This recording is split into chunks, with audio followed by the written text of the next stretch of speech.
دوسری ایک آیت میں ہے سورہ انبیاء میں حتیٰ اذا فتحت یاجوج و ماجوج ہم کل حدب یرسلون.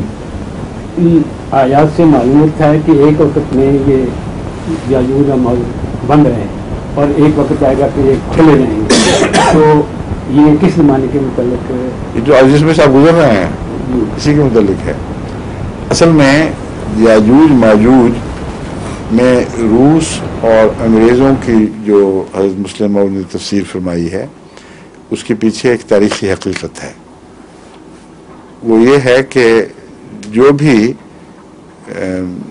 مذہبی جنگیں عیسائی قوموں نے مسلمان ممالک کے خلاف لڑیں اس کو یہ صلیبی جنگیں کہتے تھے. اور امر واقعہ یہ ہے کہ مذہب کے نام پر ایک لڑائی شروع کر کے علاقوں پر قبضہ کرنے کی مہم جوئی یہ خود کرتے رہے ہیں اور سینکڑوں سال تک انہوں نے ایسا کیا ہے. ابھی پیچھے ایک فلم دکھائی گئی تھی ایک چینل کے اوپر، صلاح الدین ایوبی کے بیچ میں آئے تھے ساری تاریخ. وہاں ان کا مصنف جس نے وہ فلم کی کہانی تیار کی ہے وہ بار بار یہ تسلیم کرتا ہے کہ ہم آج تو ان کے اوپر بڑے بڑے الزام لگاتے ہیں مذہب کے نام پہ جیسے ہولناک مظالم ہم نے ان صلیبی جنگوں کے درمیان کیے ہیں اس کا عشر اشیر بھی کبھی مسلمانوں کی طرف سے نہیں ہوا. اور اس کے دردناک سارے واقعات سنائے گئے. یہ پس منظر تھا اور آخر پر آ کر اس میدان میں مشرق کے تعلق میں ایک حصے میں کچھ فرانسیسی بھی دخل انداز رہا مگر عملاً انگریز واحد نمائندہ بن گیا تھا مغرب کا. اور اس واحد نمائندہ کو کس دیوار نے تو روک رکھا تھا، وہ ٹرکش امپائر جو سلطانیٹ آف ٹرکی تھی اس نے ایک دیوار بن کر ان کے سامنے وہ کھڑے ہو کر ان کی یورش کو روک رکھا تھا. ان کو اجازت نہیں ملی کہ مشرق میں اس زور سے حملہ آور ہوں. پھر اس کو کس نے توڑا؟ انگریز نے سعودی عرب قائم کیا، خود بنایا، تراشا، اس کو پیسے دیے، اس کو ہتھیار دیے، اس کو کاربائنز مہیا کی، کویت کاٹا ان کی تائید میں. اور اس دوران ان کو کہا کہ یہ جو تمہارے اوپر غیر سعودی غیر حجازی قابض ہیں یہ نمائندہ ہیں ٹرکش حکومت کے جو غیر عرب ہے اور تم غیرت دکھاؤ.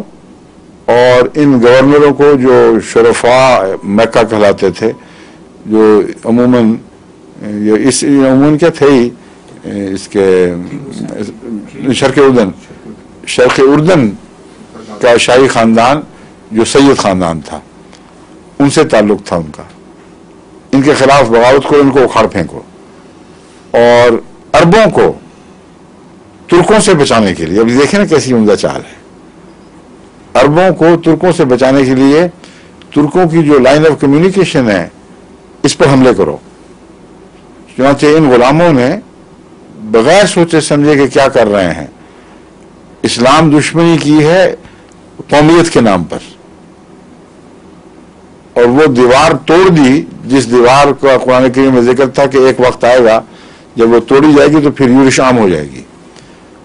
پھر بڑے زور سے جب یہ ٹرکش امپائر ٹوٹی ہے آگے سے جس کو نہیں توڑ سکے تھے، نہ یورپ میں توڑ سکے تھے نہ کسی اور جگہ توڑ سکے تھے، وہ سیسا پلائی دیوار کے ساتھ. تبھی تو ٹرکی سے اتنی نفرت تھی ان کو، ابھی بھی ہے مگر اب ذرا بدل گئے ہیں حالات. کس نے توڑا؟ سوراخ کرنے والے یہ لوگ ہیں. یہ تاریخ کھلی ہے، الزام تراشی کا سوال ہی کوئی نہیں.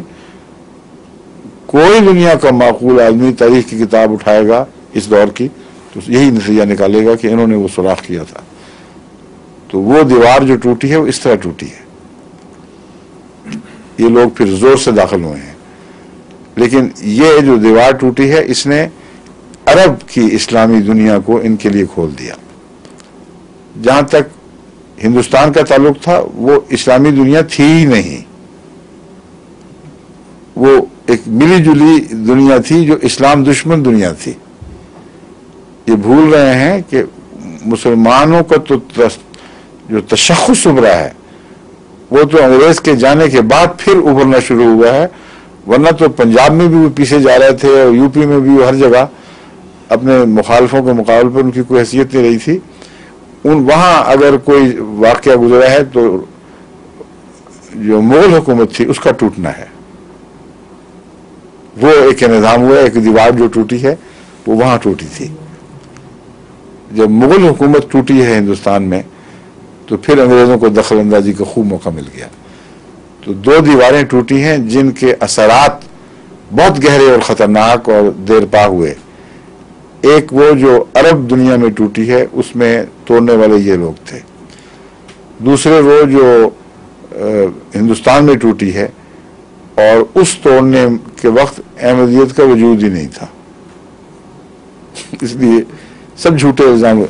حضرت مسیح صلی اللہ علیہ وسلم نے لکھا ہے کہ غدر میں جو انہوں نے ظلم کیے ہیں, انہوں نے ظلم کیا ہے, یعنی ان کو یہ نہیں کرنا چاہیے تھا, اسلامی تعلیم کے خلاف بات تھی. کہیں یہ اشارہ کیا ہے. مگر مسلمان مورخین جو انصاف پسند ہیں, سر سید احمد, انہوں نے اس سے بہت زیادہ سخت حملے ان لوگوں پر کیے ہیں جنہوں نے غیر مذاہب کے ہاتھ میں کھیل کر مسلمانوں کو انگریز کا نشانہ بنانے میں سب سے نمایاں کردار ادا کیا. جب وقت تھا مغل حکومت کا ساتھ دینے کا, ان مولویوں نے کوئی ساتھ نہیں دیا. جب وقت تھا سلطان صلاح الدین ٹیپو کی مدد کا, ان مولویوں نے کوئی ساتھ نہیں دیا. اس لیے جھوٹے لوگ ہیں. جب وقت تھا حکومت بچانے کا, دیوار بچانے کا, یہ لوگ کہیں چپ کر کے کہیں بیٹھے رہے ہیں. انہوں نے انگلی بھی نہیں ہلائی اسلام کی تائید میں, اسلامی حکومت کی تائید میں. جب غدر ہوا ہے اس وقت ان کا مسلمانوں کو ابھارنا, ان کو نشانے پہ لانے کے مترادف تھا, اور وہی ہوا. یہ کہتے ہیں جہاد تھا. خدا کا خوف, کوئی جھوٹ کیوں بولتے ہو؟ جہاد ہوتا تو خدا ایسے تمہیں آگے لڑا کر پیچھے ہٹ جاتا. وہ تو شیطان کرتا ہے, خدا تو نہیں کیا کرتا. بدر کے موقع پر اللہ نے وعدہ کیا تھا پورا اور آخر وقت تک. شیطان نے وعدہ کیا تھا کہ میں ساتھ میں فکر نہ کرو. قرآن کریم کہتا ہے آپ پیچھے ہٹ گیا. تو کیسا خدا تم نے بنا رکھا ہے جو کہتے ہو جہاد ہے لیکن تمہیں آگے لگاتے آپ پیچھے ہٹ جاتا ہے. 2 ٹوک بات ہے, جھوٹ بولتے ہو. جہاد وہاد کوئی نہیں تھا, ایک فساد عام تھا, اس میں تم نے حصہ لے کر بجائے اس کے کہ دوسری قوموں پر انگریز کا وبال جو ٹوٹ رہا تھا وہ ٹوٹنے دیتے, یا اس وقت مدد کرتے جب اسلامی حکومت تھی, اسلام مسلمان کی حکومت تھی. اس وقت تو تم نے انگلی بھی نہیں ہلائی. اس لیے یہ سب تاریخ کو توڑ مروڑ رہے ہیں, اس میں کوئی بھی حقیقت نہیں ہے. کیوں جی؟ دونوں دیواریں ٹوٹی نا پھر.